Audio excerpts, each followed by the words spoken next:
इस वीडियो में मैं बात करने जा रहा हूँ ऑस्ट्रियो जर्मन अलायंस और ट्रिपल अलायंस के बारे में। ऑस्ट्रियो जर्मन अलायंस जो कि 1879 को बना था और जिसको हम ड्यूअल अलायंस भी कहते हैं।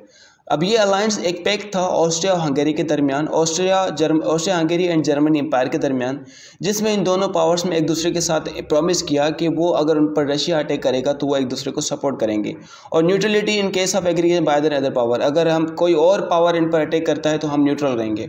फॉर एग्जाम्पल, अगर रशिया के अलावा कोई और पावर जर्मनी पे अटैक करता है तो ऑस्ट्रिया नहीं आएगा, और ऑस्ट्रिया पे अगर रशिया के अलावा कोई और पावर अटैक करता है तो वो भी जर्मनी भी उसकी हेल्प करने नहीं आएगा। मतलब ये अलायंस सिर्फ और सिर्फ रशिया के लिए बनाया गया था। अगर रशिया अटैक करता है तो दोनों मिलकर रशिया पर अटैक करेंगे। ठीक है। अब ओटोमन बिस्मार्क ने यही तरीका सोचा कि आइसोलेशन से इस तरह से बचा जा सकता है। अगर मैं ऑस्ट्रिया के साथ अलायंस बनाता हूँ तो रशिया दोनों पावर्स पे अटैक नहीं करेगा, दोनों एम्पायर्स पे अटैक नहीं करेगा। फिर बाद में 1882 में ट्रिपल अलायंस बनता है, क्योंकि इटली भी इस अलायंस को ज्वाइन करता है, और ये जो एग्रीमेंट होता है कि इम्पोर्टेंट एलिमेंट था जर्मन ऑस्ट्रिया हंगेरियन के दरमियान, हंगेरियन फॉरेन पॉलिसी के लिए, और ये तकरीबन 1918 तक ये चलता है। ठीक है। फिर ट्रिपल अलायंस 1882 को जब इटली ज्वाइन करता है तो ट्रिपल अलायंस रहता है तकरीबन 1915 तक। बाद में ये ख़त्म हो जाता है, लेकिन जर्मन ऑस्ट्रिया का अलायंस 1918 तक चलता है। ठीक है। अब ट्रिपल अलायंस एक सीक्रेट एग्रीमेंट था जर्मनी, ऑस्ट्रिया हंगेरी और इटली के दरमियान, जो कि बनाया गया था मई 1882 को, और पीरियडिकली एक वर्ल्ड वॉर 1 तक इसको रिनोवेट किया गया। ठीक है। अब जर्मनी और ऑस्ट्रिया हंगरी तो पहले से ही अलाइड थे 1879 से। इटली ने जब फ्रांस के एक नॉर्थर्न अफ्रीकन टेरिटोरी को लूज़ करने के बाद जब इन ऑस्ट्रिया और जर्मनी ने हिमायत की इटली की, तो इटली ने भी इस अलायंस को ज्वाइन कर दिया।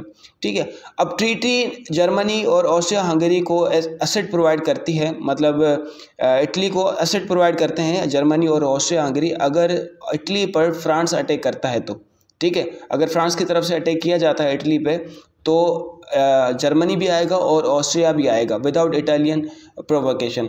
ठीक है। अब इटली असिस्ट करेगा जर्मनी को अगर जर्मनी पर फ्रांस अटैक करता है। ठीक है। अब इस इवेंट में जो ऑस्ट्रिया हंगेरी और रशिया के दरमियान अगर वार होती है तो इटली ने एक वादा किया कि मैं न्यूट्रल रहूँगा। ठीक है। अगर ऑस्ट्रिया रशिया पर अटैक करता है, मतलब रशिया और हंगरी ऑस्ट्रिया के दरमियान अगर वार होती है तो इटली न्यूट्रल रहेगा। इटली दोनों की मतलब इस वार में इंटरवेंशन नहीं करेगा। This abstraction would have the effect of freeing Austrian troops that would have otherwise have been needed to guard the Austrian Italian border. अब जब ट्रीटी रिनोवेट की गई फरवरी 1887 में, तो इटली ने एक एम्प्टी प्रॉमिस गेन किया। ठीक है। जर्मन सपोर्ट की इटालियन कॉलोनियल एम्बिशंस में नॉर्थ अफ्रीका में। ठीक है। अब इसमें क्या था कि इटली की कंटिन्यूड फ्रेंडशिप चाहिए थी। Austria Hungary had to be preserved by German Chancellor Otto von Bismarck and to accepting the principle of consultations and mutual agreement with Italy। ये म्यूचुअल एग्रीमेंट था इटली के साथ किसी भी टेरिटोरियल चेंजेस में, जब ये अगर बाल्कन रिसर्च पे इनिशिएट किए जाएंगी या किसी भी कोस्ट या और एड्रियाटिक आइलैंड या एगियन सीज पे किसी भी तरह की जो है ना टेरिटोरियल चेंजेस की जाएंगी, तो एक बाहमी एग्रीमेंट किया गया, म्यूचुअल एग्रीमेंट किया गया इटली के साथ। Italy and Austria did not overcome their basic conflict of interest in that region. The treaty notwithstanding, on November 1902, 5 months after the Triple Alliance was renewed, Italy reached an understanding with France that each would remain neutral in the event of an attack on the। इसके अलावा इन्होंने ये भी decide किया कि अगर for example Russia के अलावा कोई और कंट्री इन पर अटैक करता है और उसको अगर रशिया सपोर्ट करता है तो हम उस कंट्री के अगेंस्ट लड़ेंगे।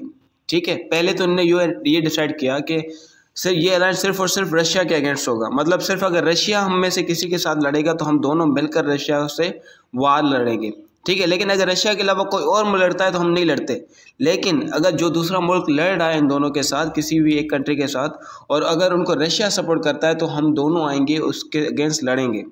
लेकिन अगर रशिया उस कंट्री को सपोर्ट नहीं करता तो दूसरी कंट्री न्यूट्रल रहेगी। अगर वो कंट्री, मतलब जो न्यूट्रल कंट्री है, एक और कंट्री रशिया के अलावा वो ऑस्ट्रिया पे अटैक करता है तो जर्मनी न्यूट्रल रहेगा, और अगर जर्मनी पे अटैक करता है तो ऑस्ट्रिया न्यूट्रल रहेगा। ठीक है। ये जो अलायंस था इनके दरमियान, ये तो सीक्रेट अलायंस था जिससे मैंने पहले बात की, और इटली भी इसको ज्वाइन कर लेता है, वो भी सीक्रेट अलायंस था।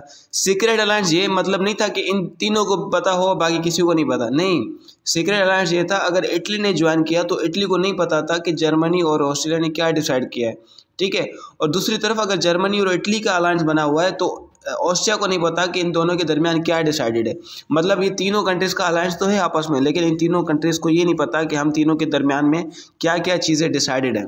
अब इस ट्रीटी का जो टेन्योर था वो तकरीबन 5 साल था। 5 साल के बाद इस ट्रीटी को दोबारा रीन्यू किया जाएगा, वो 3 साल के लिए।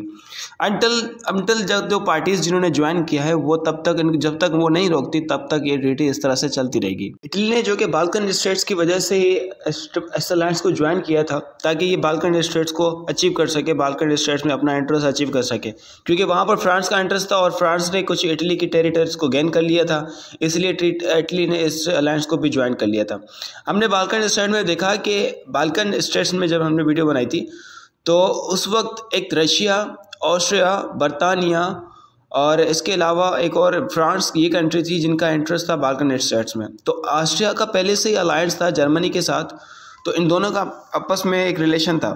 इसी वजह से अगर बाल्कन स्टेट्स में कोई भी मसला होता था तो जर्मनी इटली की मदद करने के बजाय सिर्फ और सिर्फ ऑस्ट्रिया की हेल्प करता था, और इटली को नहीं पता था कि इस तरह से हो रहा है। लेकिन बाद में जब इटली को पता चलता है तो इटली दोबारा फ्रांस की तरफ चला जाता है, फ्रांस के साथ अलायंस बनाता है, और वर्ल्ड वार 1 के बाद, वर्ल्ड वार 1 में इटली जर्मनी और ऑस्ट्रिया के अगेंस्ट वार लड़ता है, और फ्रांस के फेवर में, फ्रांस से अलायंस बनाने के बाद। अब इस अलायंस में इटली भी ये चाहता था कि बरतानिया इस अलायंस में आ जाए, और इटली, अगर बरतानिया आ गया, बरतानिया एक पावरफुल कंट्री है, तो अगर ये एम्पायर हमारे साथ मिल गई तो हमें इसका फ़ायदा होगा और हम अपनी बाल्कन स्टेट्स को अचीव कर पाएंगे।